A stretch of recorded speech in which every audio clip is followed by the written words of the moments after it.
Famous for his political commentary, centre-right Marcelo Rebelo de Sousa has been converting his popularity into campaigning in Portugal's presidential election.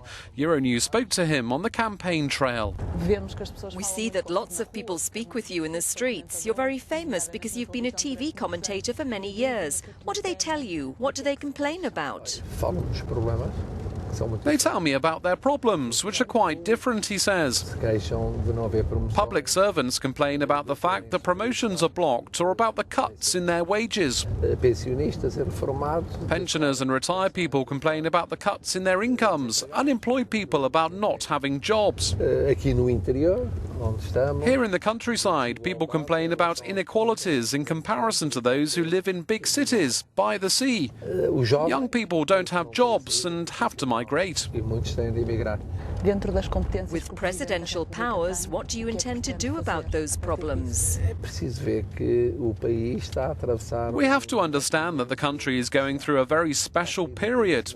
It's leaving the crisis, but the exit is not fast, nor homogeneous. Not everyone leaves the crisis at the same time, at the same pace. Secondly, the country was divided after the last parliamentary elections. Both sides thought they should be the new government. This created big tensions. On the other side, there's a problem. We can't have political instability because we've already had 1 year of elections, with parliamentary and presidential elections. Therefore, the president has to unite, build bridges, heal wounds. And for that, he has to be close to the people and help the parliament and the government to ensure stability. I think I'm in a good position for that.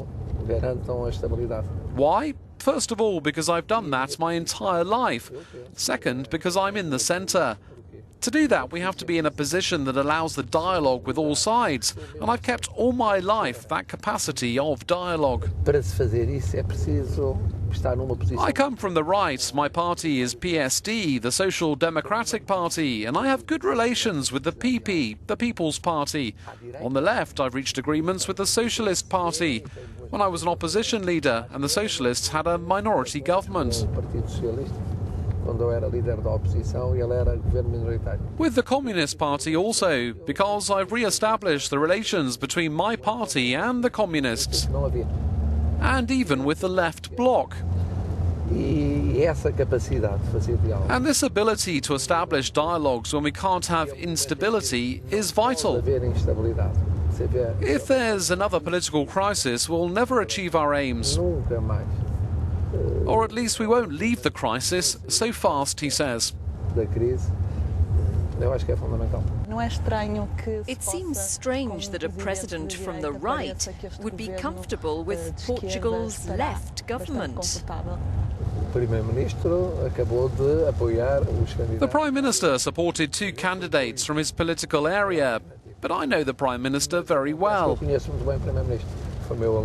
He was my student many years ago. I've always had a good relationship with him, as I have with all political parties. Therefore, without renouncing my ideas, I'll try not to discriminate against the government. I won't create any problem, any instability, any noise about government action. And he says I'll try to make sure the basis of support for the government, which, as we know, is very complicated, as is established on parliamentary agreements, remains in place. Fundada em acordos parlamentares, se mantém.